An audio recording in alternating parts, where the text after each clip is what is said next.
¿Cómo están? ¿Cómo están? Espero que con mucha motivación y muchas preguntas. Es fascinante hablar del cerebro, ¿verdad? Bueno, ahora vamos a hablar sobre lo que pueden llamarse claves neurodidácticas para el aprendizaje, y esto en el contexto del aula, ¿sí? Vamos a ir del aula hacia otros lugares de aprendizaje, que es importante recordar, ¿sí? Entonces, había mencionado yo cuando hablábamos en la unidad temática 2 que tenemos aulas del siglo XIX.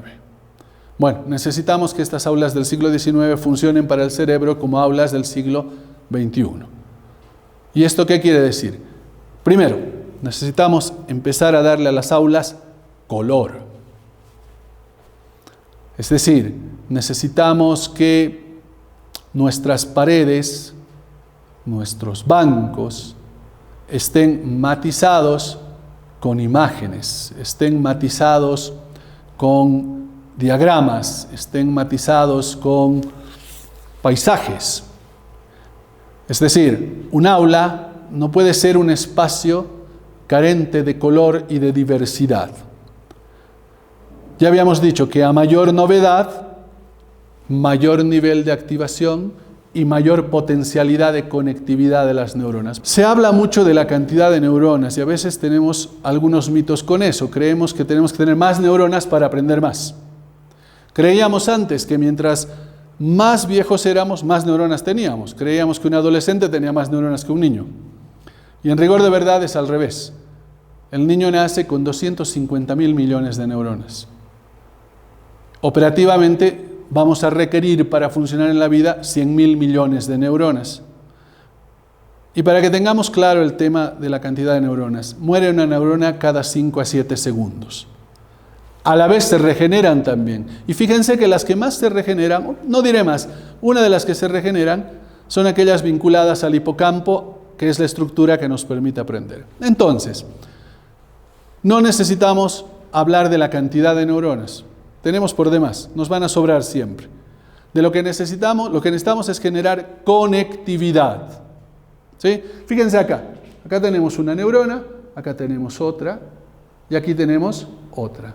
¿Qué es lo que pasa? Se conectan a través de las dendritas. ¿Sí? El aprendizaje implica que cuando entra la información genera una conexión. En la medida en que esta conexión se usa, se hace útil, se fortalece. Y en la medida en que se recuerda, se consolida. Es decir, las neuronas se van haciendo más gorditas, literalmente. Y van generando no solo mayor cantidad, sino mayor fortaleza en las conexiones. Pero para esto yo tengo que poder recordar. Y para recordar tengo que usar.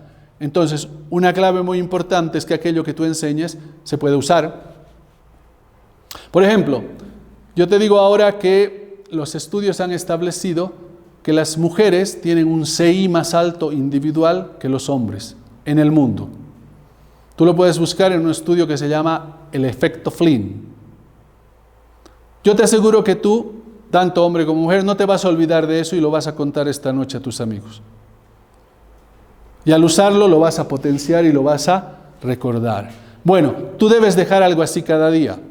Algo que el niño le pueda contar al otro niño, le pueda contar al papá. Porque eso hace que, como vemos aquí en la imagen, al haber recuerdo, se potencia la conexión entre neuronas. Entonces, había partido yo diciendo, un criterio, diversidad, color. El aula tiene que estar coloreada. En otro proceso de reforma decían textuada.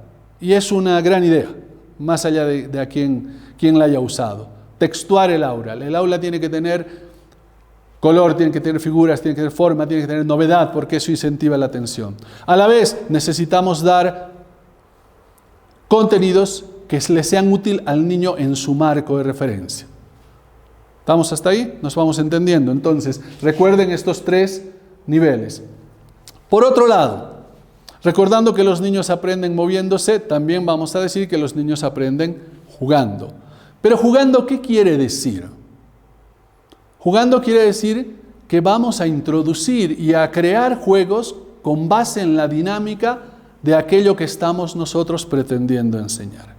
Jugando no quiere decir vamos a jugar los juegos de siempre. Jugando no quiere decir, voy a llevar cartas para que jueguen cartas. No, jugando quiere decir que tú vas a utilizar recursos para que aquel razonamiento que pretendes que el niño logre se plasme en el juego. ¿Eso qué quiere decir? ¿Que debes inventarte juegos? Claro que sí. Debes inventarte juegos. Y mejor que ello, debes pedirle a ellos que los inventen. ¿Por qué? Porque está establecido también que yo aprendo cuando soy capaz de poner la información que me has dado en un código diferente. Este es otro principio. El cerebro aprende cuando es capaz de repasar, de reordenar en otro código. ¿Sí? Entonces, ¿cuál es el principio subyacente? Que repasar no quiere decir repetir 30 veces lo mismo. Repasar quiere decir plantear el mismo contenido de 30 maneras distintas. Eso quiere decir repasar. De lo contrario, lo que logro es fortalecer un error. Es decir, hago que se aprenda un error. ¿Estamos? ¿Se entiende la idea? A ver, un ejemplo. Yo recuerdo que a mí de muy joven me hacían repetir y me hacían escribir 100 veces la palabra había, porque yo no le ponía tilde. Entonces las primeras 4 o 5 le ponía tilde, las siguientes 95 me olvidaba de nuevo. Hasta el día de hoy, cuando escribo con lápiz o con bolígrafo, ¿sí? Que es raro porque ya escribimos todos en computadora, me olvido la tilde, pese a que la he repetido 100 veces. ¿Por qué? Porque han fijado en mí en un error. Entonces, nos entenderemos. El cerebro no aprende por repetición, aprende por diversidad, aprende por novedad. Entonces, cuando hablamos de clave, hablamos de esto. ¿Sí? Y por último, es 200% importante. Una atmósfera emocional, una alerta relajada. Es decir, el niño debe generar una emoción de alegría. ¿Sí? No debe estar asustado, no debe estudiar para probar, debe estudiar para aprender. Y esto es fundamental. Puntual, muy importante que tú hables en un tono adecuado. Muy importante que tú mires a los ojos a los niños. E igual y más importante que le digas por su nombre. El primer vínculo que establece el cerebro en la relación figura materna-niño es la mirada y el nombre.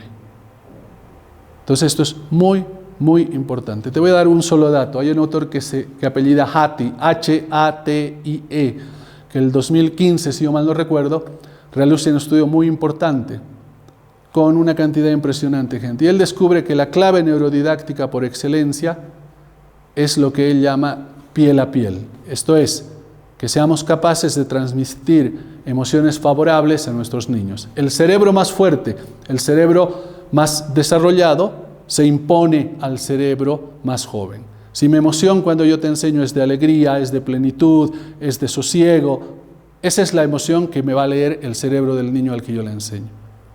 Entonces cuida mucho eso, porque es la clave fundamental. Hasta la próxima.